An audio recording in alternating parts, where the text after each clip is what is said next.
Hello friends. तो आज हम लोग देखेंगे क्लास 10 का एनसीईआरटी बुक से उसका पूरा सॉल्यूशन और डिटेल में हम लोग समझेंगे। तो पहला चैप्टर है वास्तविक संख्या। तो वास्तविक संख्या, पहले संख्या क्या है, तो संख्या कितने प्रकार का होता है, तो दो प्रकार का। एक होता है वास्तविक संख्या और दूसरा होता है काल्पनिक संख्या। तो वास्तविक संख्या में आ जाएगा जैसे कि प्राकृतिक संख्या, पूर्ण संख्या, परिमेय संख्या, अपरिमेय संख्या और पूर्णांक संख्या।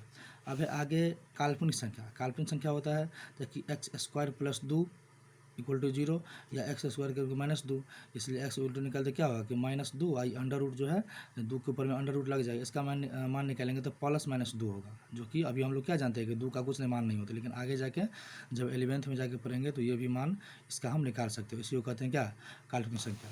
अब इधर देखते हैं प्राकृतिक संख्या।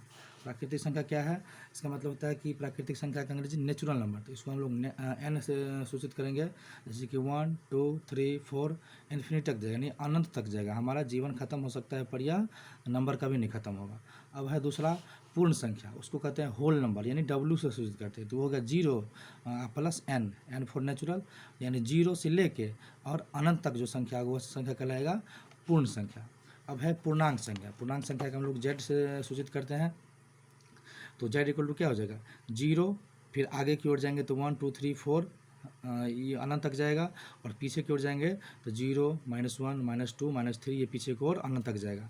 तो पूर्णांक संख्या मतलब क्या आ गया, पूर्णांक संख्या माइनस में भी होगा और प्लस में भी होगा। अब होता है परिमेय संख्या।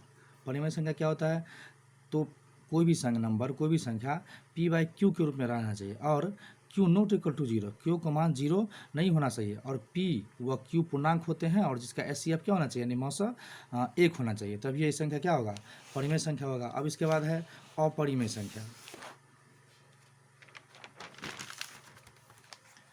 अपरिमेय संख्या क्या है, देखो है ना, ये 1/3, तो इसका एचसीएफ क्या आएगा 1 होगा, लेकिन 1/0 यह क्यू के जगह पे क्या आ गया 0, तो यह परिमेय संख्या नहीं होगा। अब देखो अपरिमेय संख्या। तो अपरिमेय संख्या क्या है, अंडर रूट में आभाज्य संख्या है। आभाज्य संख्या मतलब जो क्या होगा कि जिसमें 1 और खुद अपने से भाग रही वही संख्या क्या कहलाता है, आभाज्य संख्या कहलाता है। जैसे कि √5 √3 √2 √3 √11 सब क्या है, ये सब है अभाज्य संख्या है अंडर रूट में। अब जैसे कि 0.001 001 001, यानी यही संख्या बार बार रिपीट हो रहा है, तो यह हो गया अपरिमेय संख्या।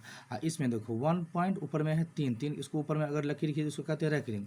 इसका मतलब ये होता है कि जैसे कि 1 पॉइंट है 3 के ऊपर रैकरिंग है ना, तो इसका मतलब ये होगा कि 3 3 3 3 बार बार रिपीट कर रहा है, तो ये होगा आवृत्ति होगा, लेकिन एक ही संख्या बार बार रिपीट करे तो इसको परिमेय संख्या कह सकते हैं। परिमेय होगा पर लेकिन आवृत्ति परिमेय संख्या होगा। अब देखो अगला है सवाल, पहला नंबर चैप्टर का है क्या, यूक्लिड विभाजन प्रमेय से। यूक्लिड विभाजन प्रमेय से, तो देखो यूक्लिड विभाजन प्रमेय क्या है, तो इसमें होगा जैसे कि कोई नंबर है तो ए और बी है, तो ए बड़ा होना चाहिए बी से।